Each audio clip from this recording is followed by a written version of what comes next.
goodness, that's a big fish. Oh boy. Ooh, that's a nice fish.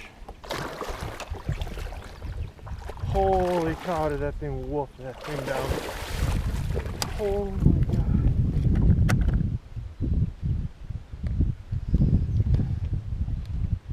Oh my god. God.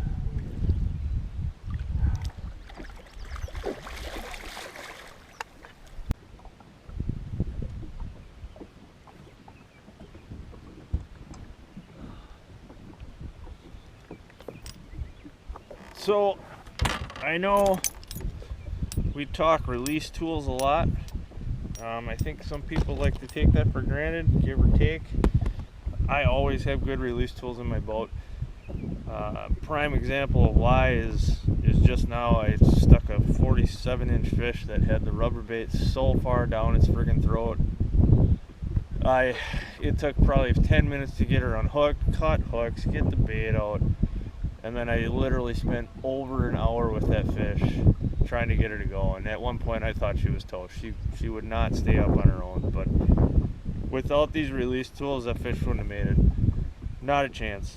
Not a chance. That bait would have been stuck in her throat. She would have croaked. But see, I had a little bit of a mess. I've got my blood, fish blood, you name it. But number one in my boat is a good hook cutter. This is a Nipex, kind of a spendy hook cutter, but they're so nice. I mean, you can cut through some really nice hooks, really thick hooks with these things. So I cut several hooks on that bait with that.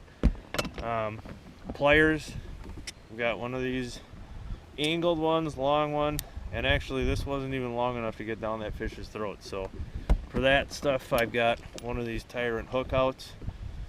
I think there's several out there on the market, but this is nice to get down a fish like that when it's that deep. You can really get this thing down the throat, unhook that hook, kind of twist it out, and that's how I got that one front hook out of its throat. So case in point, get some good release tools. Obviously you want a good net, you want a good hook cutter, good pliers, and if you haven't used one of these hook outs, I suggest you use it. There's a lot of times I'll just use that hook out because it's so easy just to pop a hook out and be done with it.